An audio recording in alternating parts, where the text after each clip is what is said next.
미가서의 말씀을 통하여 정직한 그리스도인이라는 제목으로 말씀을 나누고자 합니다. 혹시 언더독의 반란이라는 말을 들어본 적 있으십니까? 네, 스포츠에서 많이 사용되는 단어인데 매 시즌이 시작되면 늘상 돈이 많고 인기가 많은 구단들은 좋은 선수들을 사와서 늘상 우승 후보에 이름을 올리고 그리고 몇몇 강팀들이 돌아가면서 우승을 하는 경우가 많습니다. 그런데 가끔씩, 정말 아주 가끔씩 돈도 없고 인기도 별로 없는 구단의 팀이 잘 조직되고 잘 짜여져서 가끔씩 우승을 하는 경우가 있습니다. 이렇게 상대적인 수치, 보이는 것에서 별 볼 일 없지만 그들이 내는 결과는 다른 어떤 투자자들보다 더 큰 결과를 얻을 때가 있습니다. 이럴 때를 우리는 흔히 언더독의 반란이라고 말을 합니다. 지난주 목요일부터 우리는 미가 말씀을 통하여 큐티를 시작했습니다. 저는 이 미가서를 접할 때 언더독의 반란이라는 단어가 떠올랐습니다. 이 미가라는 사람은요, 정말 재미있게도 유다 사람이었는데 굉장히 시골에서 태어나고 살았던 사람이에요. 그런데 그렇게 시골에서 태어났던 사람이 자신의 수도 그 예루살렘을 넘어서 다른 이웃 국가인 북이스라엘의 그 수도 사마리아까지 예언하는 모습을 우리는 미가서를 통해서 볼 수 있습니다. 이 미가 그 내용을 보니까 정말 매력적이더라고요. 그래서 저는 다음 달에 태어날 제 아들에게 미가라는 이름을 붙여주고 싶었습니다. 강씨이기 때문에 강미가. 저는 굉장히 좋은 이름이라고 생각했고 아내도 굉장히 찬성할 줄 알았어요. 아내가 절대 안 된다고 그러더라고요.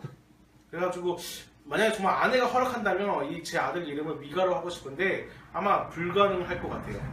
고민하고 있는데 이 미가의 이름 뜻은 누가 여호와와 같은가 라는 뜻입니다. 그 이름 뜻 자체도 저에게 굉장히 큰 매력으로 다가왔어요. 그런데 이 미가의 예언자는 한 가지 또 다른 특징이 있습니다. 다른 예언자들은 하나님의 예언을 할 때마다 왕은 왕대로에 대한 예언, 제사장들이나 사회 지도자들은 그들에 대한 예언, 그리고 백성들은 백성들에 대한 예언을 했습니다. 물론 그들의 죄악을 지적하고 회개하라고 촉구하고 돌아온다면 하나님께서 회복시켜 주실 것이라고 그렇게 예언하였습니다. 그런데 미가는 그렇지 않았습니다. 미가의 주된 예언의 수신자는 일반 백성들이 아니라 사회 지도자들, 그러니까 돈 많고 권력 있는 사람들이 주된 대상자들이었습니다. 미가는 이렇게 계속해서 예언합니다. 지도자들아, 너희들의 죄를 인하여 너희뿐만 아니라 힘없고 능력 없고 무죄한 이 백성들도 함께 심판받을 것이다. 그러니 너희가 되돌아와야 된다. 너희가 되돌아오면 너희도 살고 백성들도 산다. 라고 특정 계층들을 향하여 미가는 계속해서 예언하였습니다.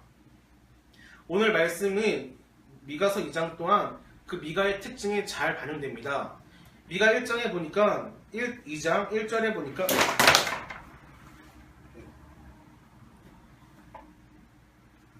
미가서 2장 1절에 보니까 어떤 사람들, 복수형입니다. 어떤 사람들이 잠을 자기 전에 머릿속에 무엇인가를 생각합니다. 그런데 이 생각하는 것들이 어떻게 하면 내가 죄악을 범할지, 어떻게 하면 내가 악을 행할지 그 속에서 잠자기 전에 내일 범할 죄악과 악들을 생각합니다. 그리고 바로 다음날 일어나서 그 죄악을 실천하고 악을 실행합니다. 그 내용들은 내 재산을 늘리기 위해서 힘없고 돈 없는 사람들의 땅을 빼앗고 집을 빼앗는 내용이었습니다. 결국 그들은 자신들의 재산을 늘리기 위해서 다른 사람들을 괴롭혔습니다. 이런 그들을 향하여 미가는 계속해서 예언합니다. 너희가 죄를 범하였도다. 그러자 그들은 그 예언을 듣기 싫어합니다. 6절에 보니까 그들은 이렇게 말합니다. 너희는 예언하지 말라. 미가를 비롯하여 하나님의 말씀을 대언하는 자들에게 예언을 하지 말라고, 예언을 그치라고 그들에게 경고합니다. 하나님의 말씀이 들리면, 그리고 그 말씀이 나의 죄에 관한 것이라면 옷을 찢고 금식하고 회개해도 부족할 마당에 오히려 하나님의 말씀을 대언하는 자들에게 경고하면서 너희는 더 이상 나에게 예언하지 말라고, 내가 하나님의 말씀을 듣지 않겠더라고 완전히 단절해 버립니다. 그런 모습을 보시면서 하나님께서는 예언자를 보내는 것에 만족하시지 않으시고 이번에는 그들을 향하여 내릴 재앙을 계획하십니다. 이 재앙이 얼마나 크고 감당할 수 없는 재앙인지 이 재앙을 받는 사람들은 이 재앙을 해결할 수가 없었습니다. 5절에 보면 이렇게 기록되어 있습니다. 그러므로 여호와의 회 중에 분깃에 줄을 댈 자가 너희 중에 하나도 없으리라. 그러니까 나에게 닥친 이 재난들, 이 재앙들을 해결하고 싶어서 하나님이 계신 그곳으로 나아가고 싶은데 나아갈 수가 없는 거예요. 그래서 어떻게든 줄이라도 묶어가지고 그 줄이라도 끌고 나가고 싶은데 그 회 중에 줄을 댈 만한 사람이 단 하나도 없는 겁니다. 결국 그들에게 닥친 그 문제는 그들 스스로가 결코 해결할 수 없는 것이었어요. 그러면서 하나님께서는 말씀하십니다. 이 재앙을 너희에게 내가 줄 것을 계획한다. 그러니 너희는 너희의 죄악을 회개하고 나에게로 돌아오라. 오늘 우리가 읽은 2장 12절 13절 말씀은 만약에 그들이 하나님께로 돌아온다면 회복될 내용들이 기록되어 있습니다. 12절 13절에 보니까 이렇게 기록되어 있습니다.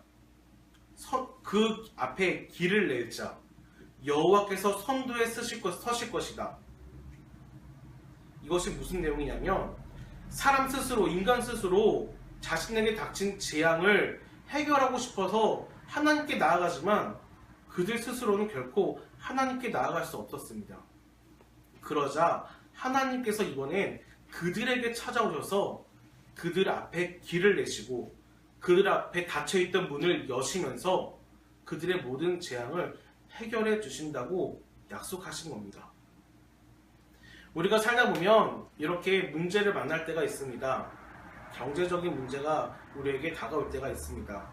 건강의 문제, 혹은 내가 믿었던 사람들에 대한 배신이나 혹은 그들의 안타까운 그런 시험들로 인해 혹은 상황들로 인해 내가 힘들 때가 있습니다.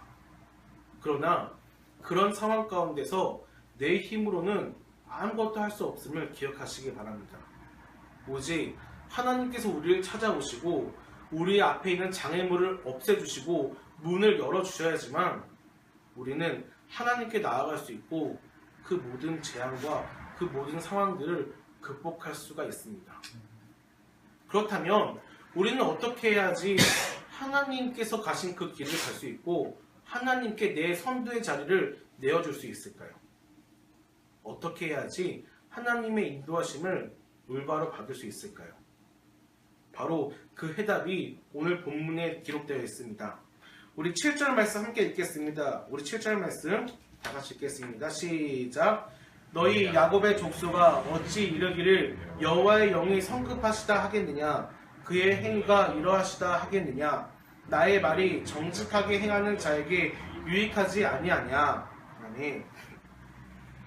이렇게 하나님의 예언을 거부한 그들에게 하나님께서 말씀하십니다. 나의 말이 내 말이다.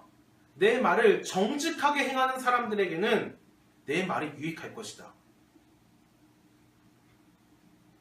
그 말은 즉슨 하나님 앞에서 정직하게 행하는 자야지만 하나님의 인도하심을 받을 수 있고 하나님의 지도를 받을 수 있다는 것입니다. 저는 이 정직이라는 단어가 굉장히 재밌었습니다.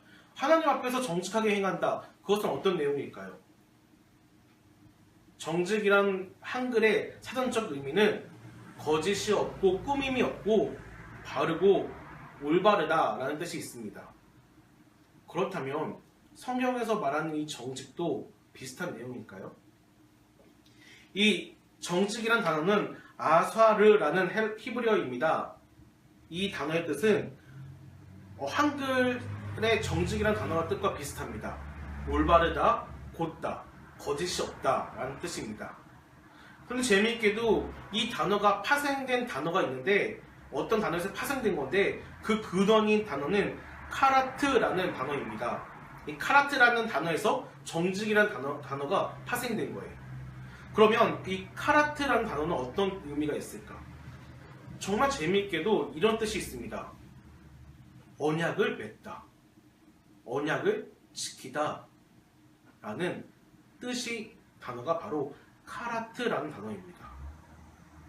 이 히브리어 내용을 되돌아본다면 하나님 앞에서 정직하게 행하는 것, 하나님 앞에서 정직하게 사는 것은 다른 것이 아니라 하나님이 주신 언약을 지키고 언약에 순종하는 것을 의미합니다. 이 장에 기록되어 있는 내용들, 사회 지도자들이 범한 죄들, 이 죄들은 하나님께서 언약으로 금지하신 법이었습니다.